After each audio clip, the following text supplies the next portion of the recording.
The main headline in the NHL was not on the ice yesterday. It was off of it, as it sounds like the Arizona Coyotes could be on their way to Salt Lake City. There are reports that players are being informed. There are reports that the league is making a couple of schedules, one with, one without Arizona, or one with Arizona, one with Salt Lake City.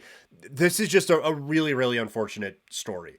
And first and foremost, you feel awful for the players, the staff, and the fans.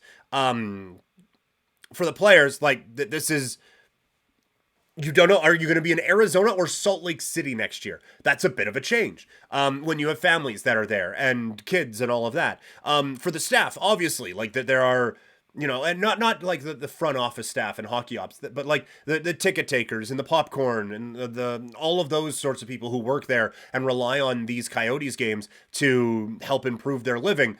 That sucks that this is all up in the air, and it has to be tough. And I know like the reporters are just doing their job, and no shade to them even a little bit, but it sucks to be reading all of this through the media and not really knowing what's going on, but having everything seem like it's going badly. So you feel for all of them, and then the fans to have to be, if you are a loyal Arizona Coyote fan, to have to deal with all of this would just be a remarkable amount of bullshit. So that's really unfortunate as well. When it comes to this topic, I have always felt like a bit of kind of an obnoxious elitist when it comes to the Arizona Coyotes, because like cute and fun and all of that has its point, has its place, but it also has its limit, and that's Mullet Arena right now. Like it's, oh, look at this, it's a college atmosphere. Oh, this is gonna be great. Over it. It went from being cute to being embarrassing very quickly.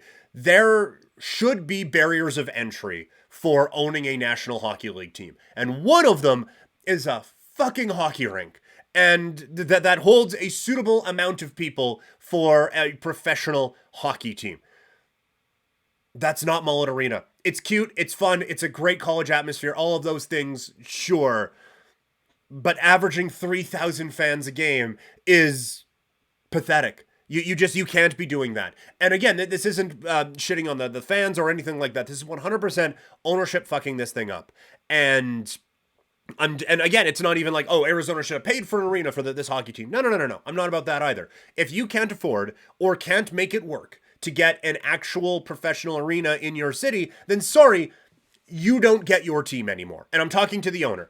You don't get to be the owner of an NHL team if you can't make it work to have an actual up to certain standards hockey arena for your team. And so it sucks that it comes at the expense of so many people, but this ownership group doesn't deserve to have the Arizona Coyotes if they can't get the arena thing figured out. And Mullet should have only been a 1-year thing, and then something else was planned. It shouldn't be a 2-year plan, and then hope an auction goes our way, and then maybe we'll see. None of that should be a part of this process. So it's the same thing with like the Oakland A's. Like, well, we can't really afford anything right now. Okay, well then you shouldn't have a baseball team, right? Like you don't just get to have a team because you put owner on the thing. At some point when you are owning this team, it's not just so you get to own this team. It's you have to be responsible for the things that go into making this an actual professional baseball team. For Oakland and some other teams in Major League Baseball, it's affording actual talent. And for Arizona, it's having a building for that talent to be talented in. And if they can't get that, then they don't deserve to have that team. So it sucks for the people of Arizona who support this team. It sucks for the people who rely on this team. But it really does feel like this is the end out in Arizona.